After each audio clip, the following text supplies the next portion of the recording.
All right, so we're recording, and Liz has got Okay. something about porn here. Yeah, so I thought this was pretty interesting. The Australian government is actually pushing for this initiative which would enable them to use their they have this face verification service, which is basically like a facial recognition software that they would like to implement in a variety of ways. And one of their ideas is to use this to as an age verification technique for looking at pornography on the internet. Um, They're going to deduce your age from your face. well, they want to set it up so that you have to show an ID and then show your face, and they have they think that this is going to prevent kids from using their parents' like driver's license to access pornography. I can already see a variety of holes here, and I think kids are way more creative than they think. But I thought this was very interesting because this to me was another immediate example of not understand the people that are making these laws do not understand how these techniques work. Yeah.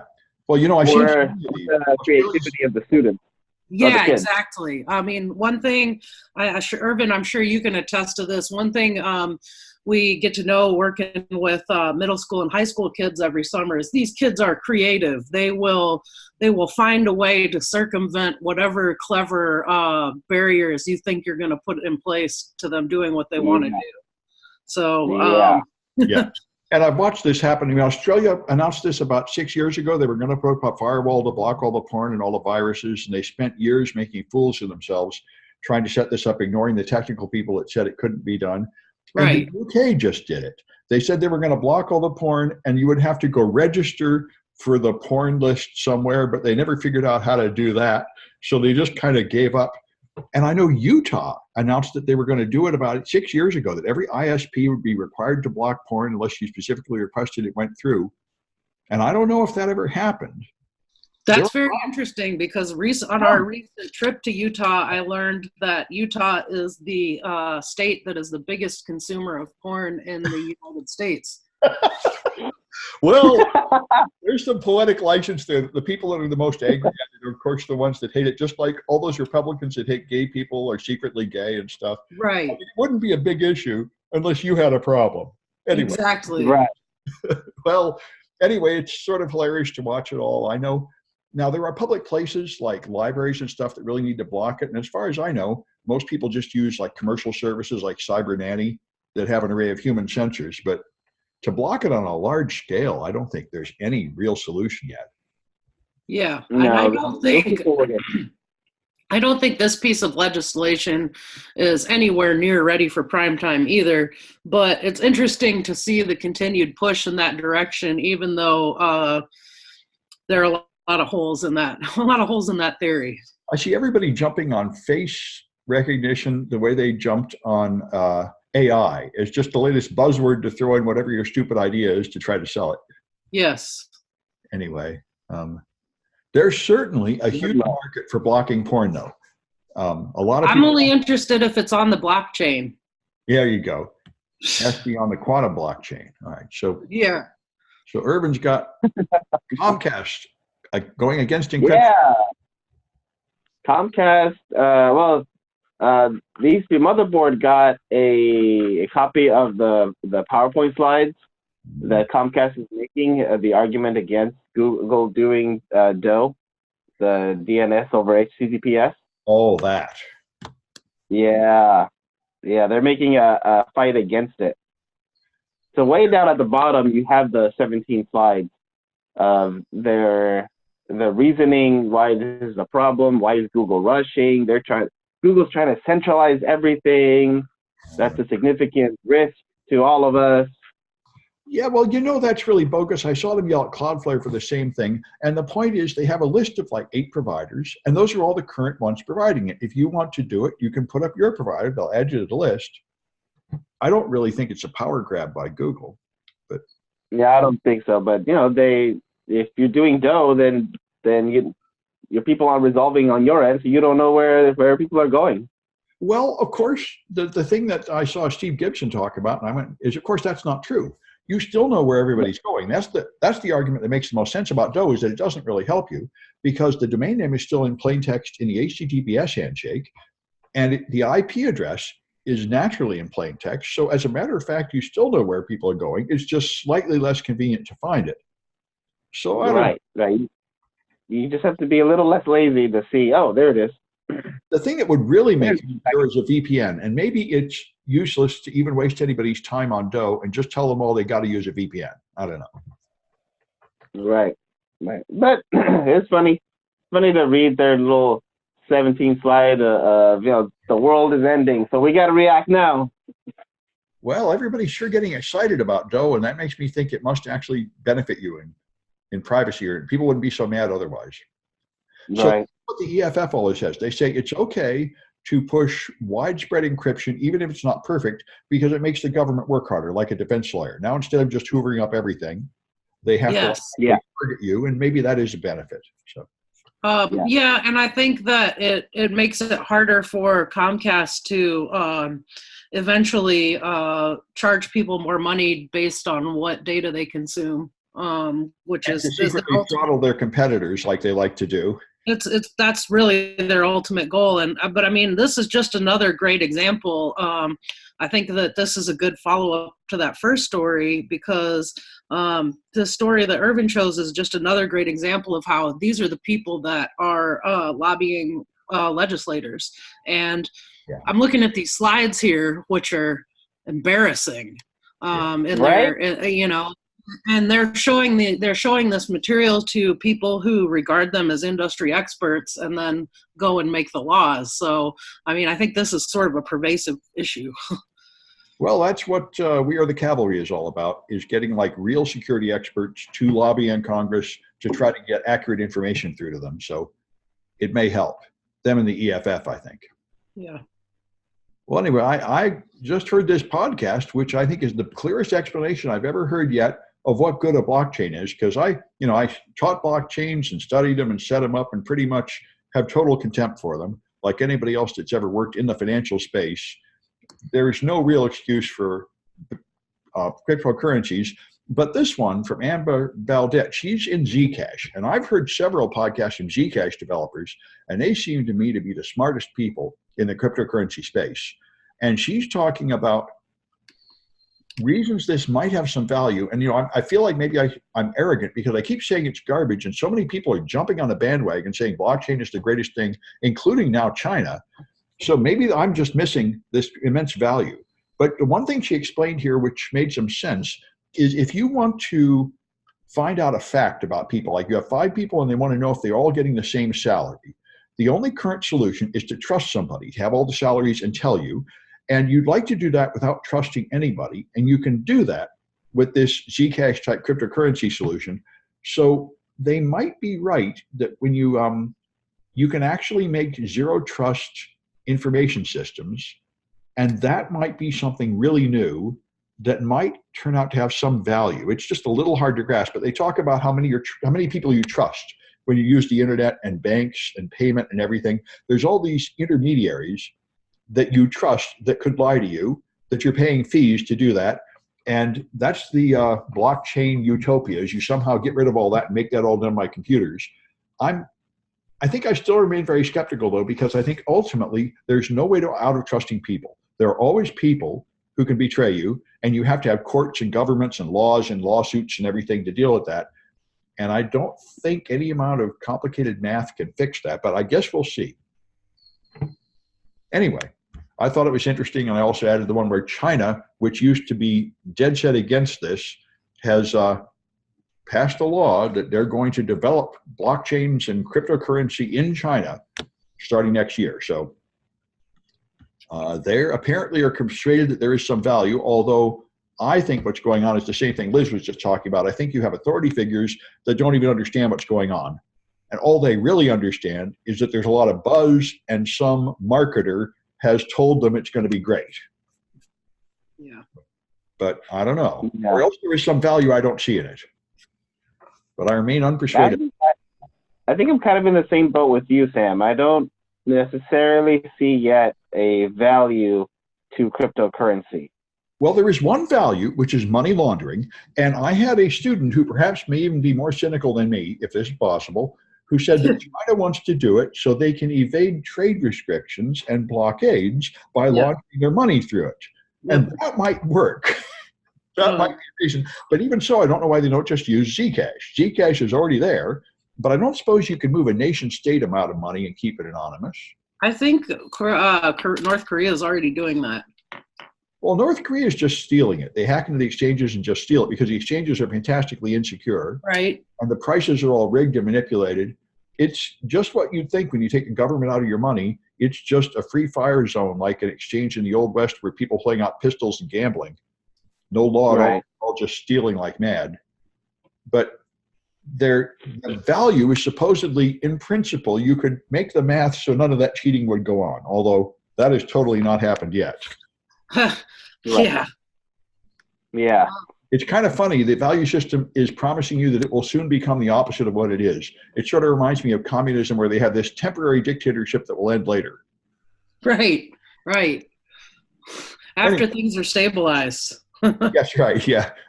Well, anyway, I guess we might as well go back and why do they want to investigate AWS? Well, speaking of the wild, wild west and money, our standard banking and credit system might not be that much better right now. So this is very interesting to me on a number of levels. So a couple of senators, including Elizabeth Warren, have pushed for an investigation into AWS over the Capital One breach to see if they broke any federal laws. Now, I'm not aware of any federal laws that they broke. If anything, it's, I think the onus is on Capital One here for misconfiguration. What does that have to do with it? Huh? How is it AWS's problem? Well, they are positing the theory that AWS set up their services and sold them to businesses without adequate protection against server-side request forgery attacks. Now, I think that this is sort of BS, but the whole thing, it's BS all the way down. So something that's interesting is, as a result of this Capital One breach, my parents actually got hit with an account takeover situation, and this is happening to lots and lots and lots of people. Basically, somebody after the data breach, my folks didn't have an online account set up to go over their credit cards. They're kind of old-fashioned, so they do everything with paper statements, and they send in a check to pay their credit card bill and all that. Well, within like a week after the dump, somebody had set up an online account in their name and managed to charge like in excess of 20 grand on things like gold bullion and Uber rides and things like that.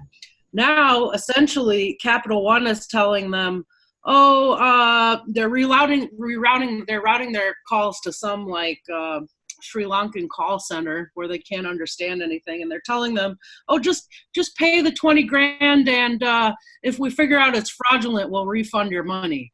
Well, this is what they're telling people. And I hope they didn't do that. No, it's not. They're not. My parents aren't completely stupid, so they did not pay. But this is a mess because it's happening to a lot of people, and they're in a situation where they really don't have a ton of recourse. I think that they may have some through MasterCard, because a lot of these Capital One cards were like co-branded with other companies, and MasterCard has a zero fault fraud responsibility clause in its contract. But I mean, it's just an unmitigated nightmare for a lot of people, and I think it's interesting that these senators are launching this investigation. And yeah, I mean, that's a good idea in theory, but in practice, I think they're going after the wrong company. If anything, I think this was failure to properly configure configure their data buckets on Capital One's part. And also, I think that they're probably not going to find that they did anything against the law. I mean, we really don't have much in the way of existing legislature that requires companies to secure customers' data. Now, I think and I hope that this will change soon, but right now, the protections are the legislative protections are really broad, and really they only apply to getting security researchers in trouble, not actually protecting consumer data from compromise. So it's kind of interesting how that this stuff is approached by legislators. Well, I think there's a general issue of fraud. If you're shown to have done something egregiously stupid that causes people to lose money, you can be punished just sort of on general terms. But the thing that surprises me is that they focus on this Amazon weakness. The thing that is obviously Amazon's problem is the open S3 buckets. Right. And also, I don't know why they're not after that, but anyway. Also, the other thing is that, I mean, the onus is really on whatever companies are using AWS as a service to secure their own data. I mean, you know, for example, we have these bike lockers at BART stations here in the Bay Area. So if you want to ride your bike to the train, you can, and then you lock it up and leave it there. Now, if I use one of these bike lockers and I stick my bike in there and then I don't lock it, I just leave it open, I can't blame the company that owns those lockers for my bike getting stolen. In that case, it was my fault for not locking my bike. Just depends on how good your lawyer is, but yeah, you've got a point. I'm surprised they say Google and Microsoft are more secure.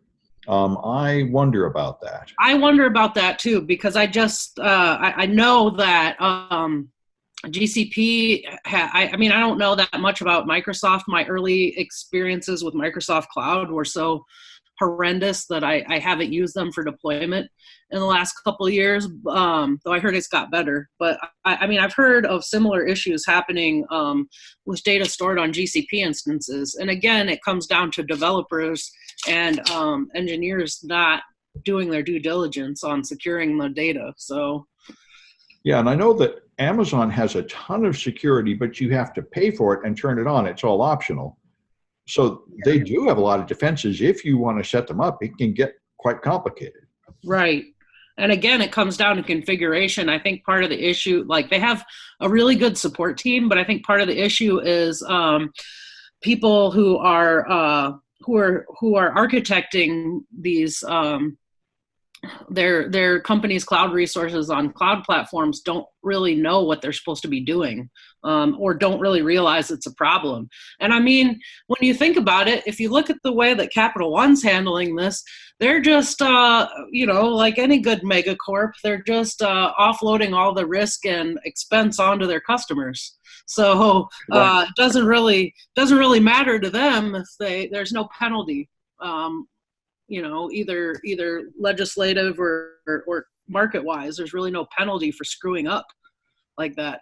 Well, I heard another podcast where they interviewed the CEO of Salesforce, and it was very interesting because Capital One is obeying the Milton Friedman model of corporations, which says the business of business is business. The only thing that matters is making more money and making dividends. Nothing else should matter. Right. And that's the standard of American capitalists. And the guy at Salesforce, Mark Benioff, sounds like a hippie. He meditates and he says, you can't be that way. We have to knock that off. We have to consider all the stakeholders, like the homeless people in our cities and all the people affected by what we do. And we have to make it good for everybody, which is like a really radical change in the way you run business at corporations. And I thought he was nuts, and the more he talked about it, the more sensible it sounded. So that is a new model that might possibly catch on. But that is a wild, almost immoral position. I mean, the fundamental concept, getting back to the invisible hand of capitalism, is the corporations should be completely greedy and want nothing but growth and money, and everything will be fine because of competition. That's the American system.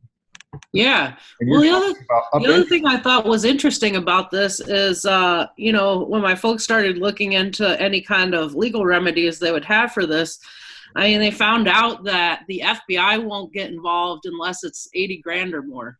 Oh, I thought it So was a lot more than that. cops don't really care, and that, boy, does that open up a whole new level of crime. Cybercrime does pay, because especially if you're doing it in large enough accounts for it to matter, but small enough that law enforcement doesn't care, you can just keep doing this over and over and over to people. Well, yeah, crime of all sorts pays, and then it ultimately pays all of us to fight it. So, it's a whole ecosystem.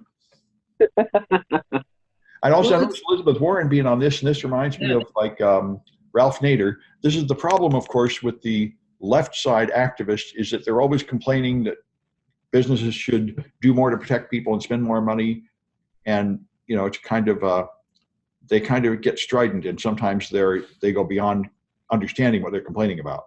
So. Right. This is one of those situations where if you want it to be against the law to just do these things, then you need to actually write some legislation and get it passed. I mean, this is why we need some GDPR analog in some format. It would be nice to actually have some reasonable rules of what security you need, instead of just a voice on the right that says you should just get away with anything and a voice on the left that says you should not get away with anything at all. Right. We're lacking the middle in America. Yeah.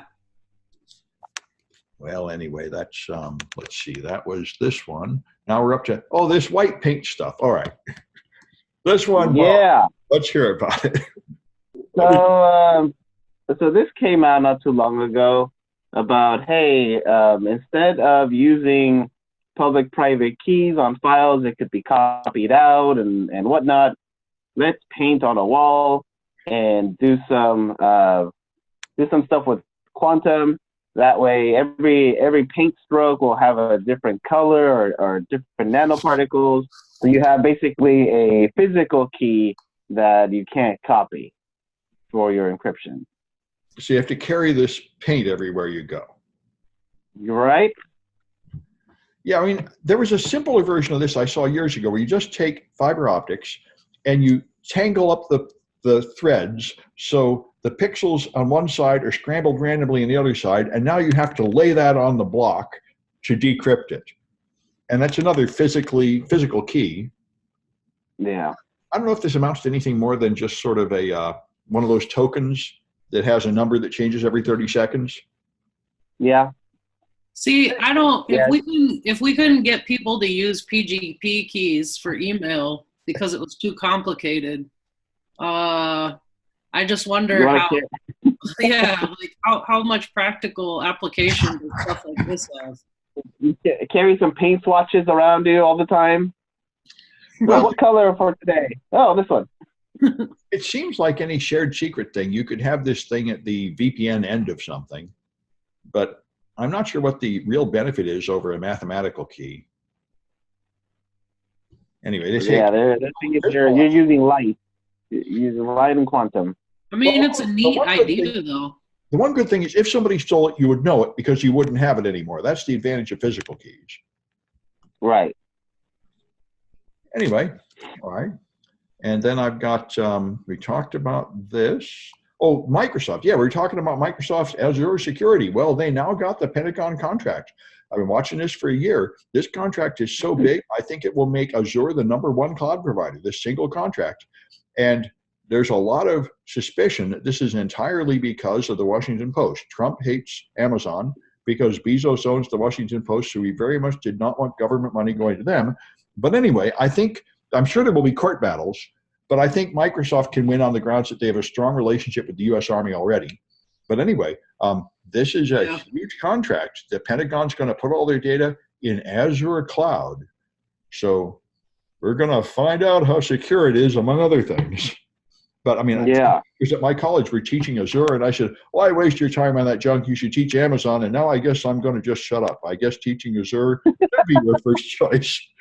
I guess Azure is more important than Amazon now, which is a pretty rapid. Oh man, that's going to affect that whole cloud thing that colleges here in the Bay are thinking of doing, that cloud initiative. Well, I've heard an email about that. That's going to happen at your school, actually. Really? I wondered about that. On a Friday. I've heard about and people having meetings, but I'm not involved really. I don't know what they're doing. Did they say what platform they plan to use for this?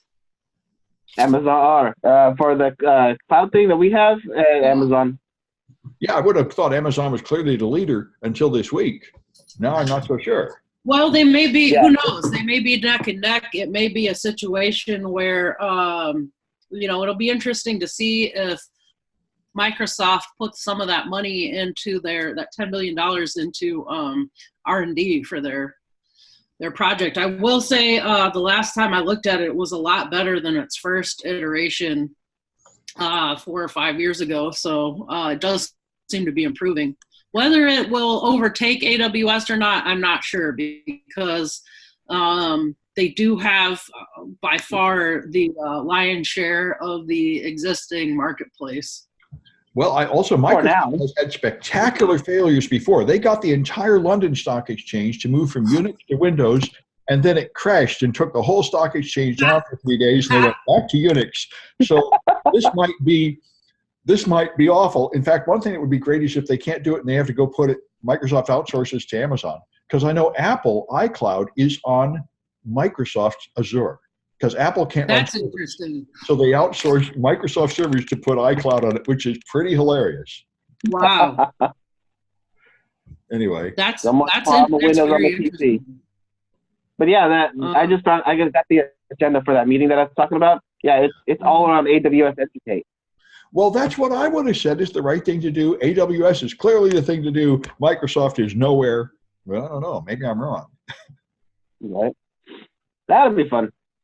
Yeah. Well, it'll be interesting to see what GCP does to level up and take some of that market share. Yeah, I don't see GCP becoming a serious contender for either of them anytime soon. But it's number 3, so they try harder by giving you more free service, which is why I love them. But it looks like you got some more car hacking. Now you're in the front half of the AT&T Drive Studio. Yeah. So I thought this was pretty interesting just because, it's been one of my hobbies for a couple of years. And so I've kind of been following along as, as different attacks come out. And this article links to a really fascinating white paper that came out within the last couple of weeks. And what was fascinating about it to me is that it depicted a much greater attack surface than what I had previously been aware of. Some of these things I already knew about, like CAN bus attacks, where you've got to have physical access to the car. That's been around for quite a while. The remote keyless entry attacks where you clone key fobs, that's been around for quite a while.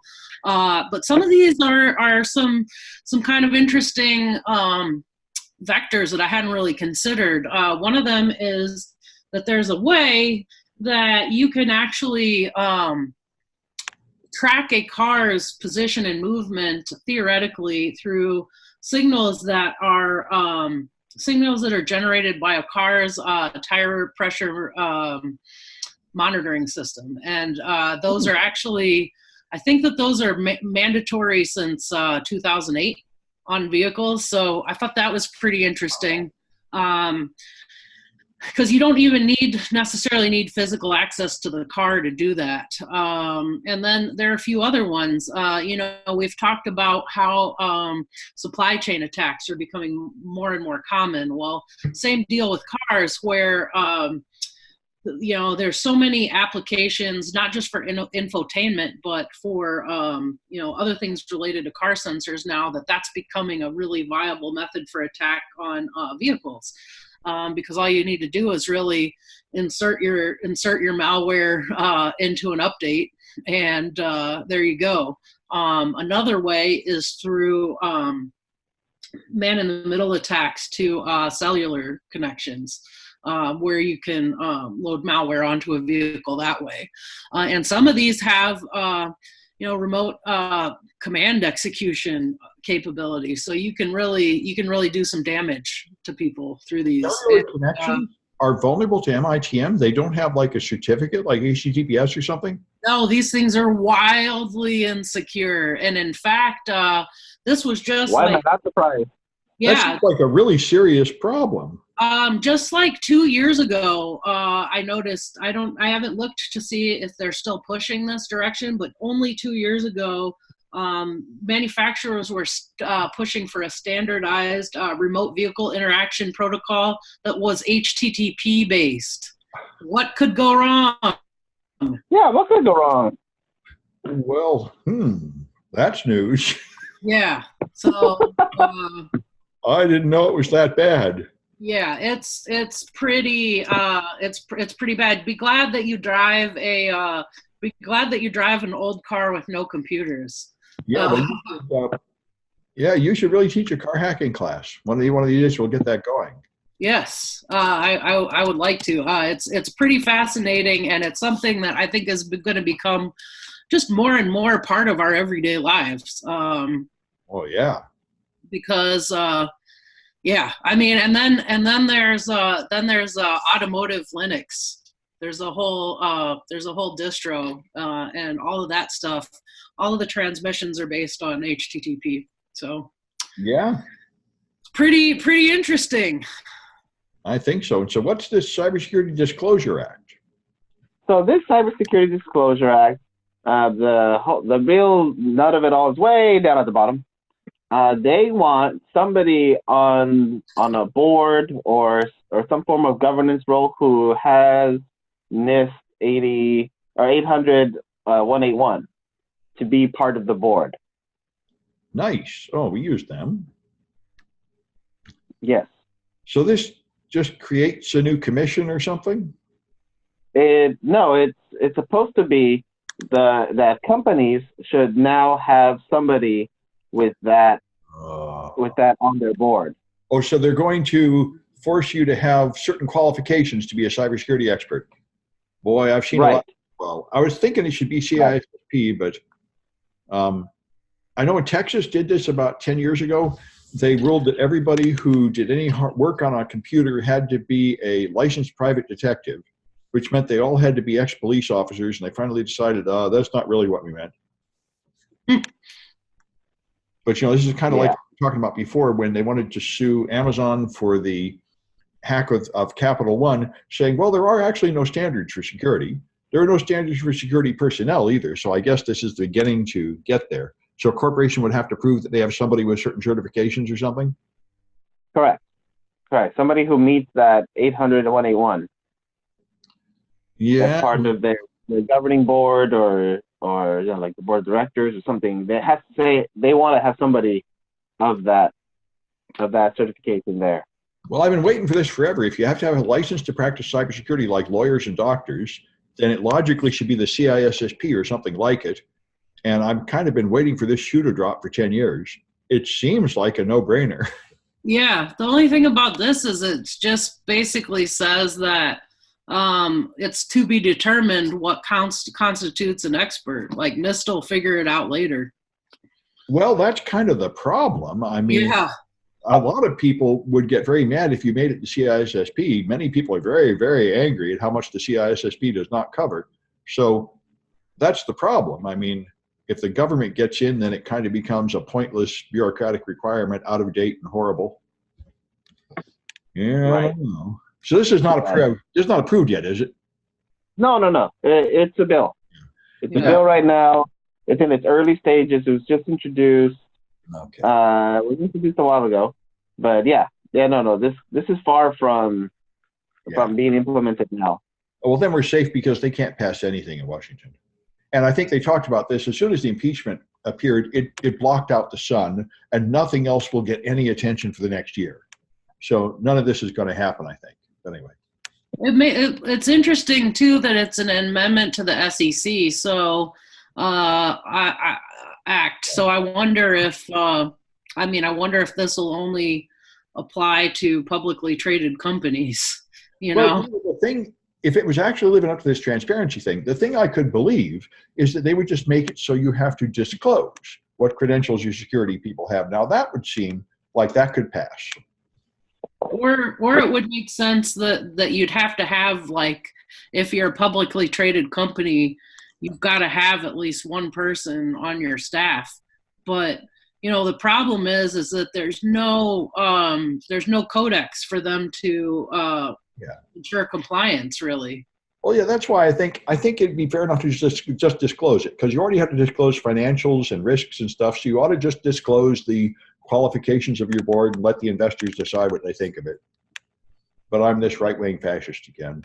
I certainly feel like you should let people see what people are saying and make their own decisions, like Facebook allowing the ads. Anyway, so we're down. In fact, I guess that is this one. Yeah. So Facebook has said they are not going to allow lies in ads for products, but they are going to allow lies in ads for politics.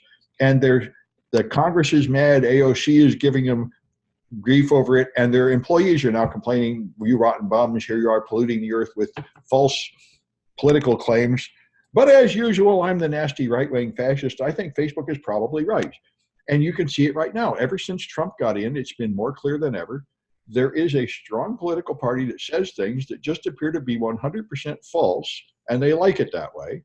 And they want the right to say that, and they have their alternative facts and stuff. And I understand Zuckerberg saying, I don't want to get in the middle of this. If I block stuff that the left wing says is false, then the right will hate me. If I block stuff that the right thinks is false, the left will hate me. And I just want to wash my hands of the whole business and take the money. That's what I would do. Well, plus, I mean, it's they put fake stuff on TV, so I don't really see what the difference is. Well, they've been attempts in the past to say that you have to let the other side have equal time, or let the other side put up a rebuttal or something. And I don't know. I think the best answer is just a free market. Let everybody say whatever they want, and people are supposed to listen to them and pay attention. And anybody that believes anything they see on Facebook deserves to fall down and get hurt until they get over that. But that's the old invisible hand thinking from centuries ago. I'm real old fashioned. Now we seem to think that we're going to filter the information and then encourage people to trust what they see on Facebook, which is really hard for me to see how that's getting us anywhere good. Yeah, I don't know. On one hand, I can almost see how this has turned into sort of an Orwellian thought exercise and thought control and influence of public opinion. On the other hand, I've always been kind of the position where if you're a Nazi, I want to know. It's a problem. It's a problem pushing these people underground so they hide it. I don't know. I feel like there's no good answer to this. It reminds me of, I think there was Indonesia, where pyramid schemes got into the country about 15 years ago, and they stole half the entire wealth of the country because everybody fell for them. And I feel kind of like there's no alternative. So the bots move in, they manipulate our election, we elect Trump, everybody gets mad. And the answer is not to outlaw all crime. The answer is to stop being so gullible. So it's kind of all right that you get hurt once and you learn. When you see some exciting meme flying around on Facebook, wait a minute, that's probably a Russian bot. Everybody should just know that. That's what I read happened in Estonia. Estonia was under constant Russian attack until they educated their citizens, and that's what made them safe. Not blocking them, but everybody being aware not to trust what you see. How did that work, though? It seems like people are so stupid that they still don't understand this. Well, the old free market system, you'd say after they get hurt enough, they will wise up. That's my theory. I don't know. And in Estonia, apparently it worked. They have extensive cyber education, and they say it's made them the safest country in the world. I don't know if any of this is true. I don't know how you measure that, but I've heard that as well, and that this public education campaign was effective. I really like to know more about that, because it just seems like our voting populace are so stupid that they will buy anything. And that's what got us into this problem in the first place. People don't check their sources. They don't verify whether news is coming through more than one source. And I think it's getting increasingly more difficult to do that because of the way that news sources will just reprint articles with zero fact checking. So it looks like the same story coming from 5 sources a lot of the time, and it is, but not because it's been verified, just because it's been reprinted repeatedly. Well, yeah, but I would say another nasty thing, which is I thought That's what happened. I thought people had been deceived, so they voted for Trump. And therefore, after he was in for office for about 6 months, they would all turn against him, seeing what a monster he was. And that totally did not happen. No. People who supported him are happy with what he's doing, and there's no concealing it. So I don't think it's true that they were fooled. They voted for him, they wanted him, they got him, and they like him. It's not like somebody tricked them. So I don't know.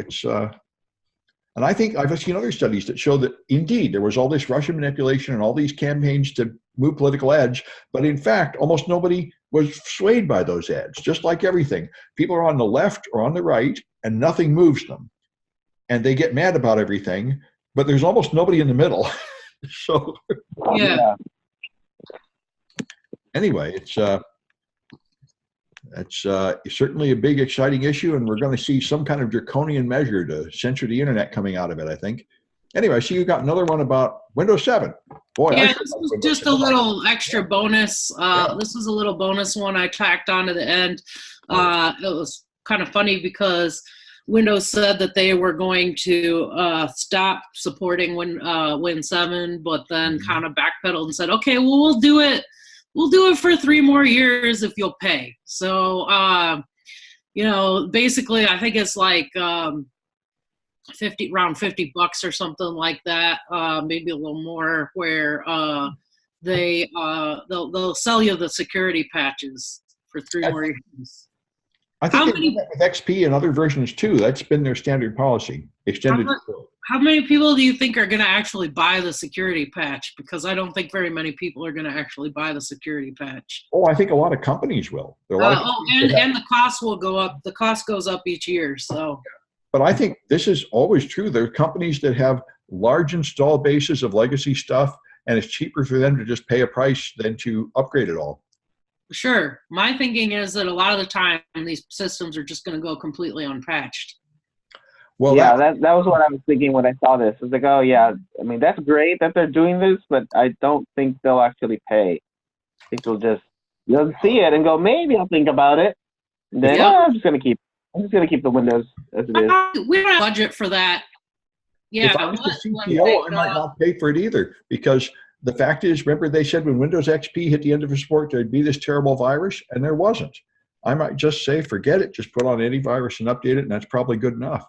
Right. Or hey, we've got 10,000 hosts on our network. Pay $60 a piece to update those. We don't have the budget for that, so we're just going to leave it as is and hope for the best. Yeah, well, you might be okay with that. You should have a zero trust network anyway. I don't know. I'd look at the business case and say, how much do we really care about those things?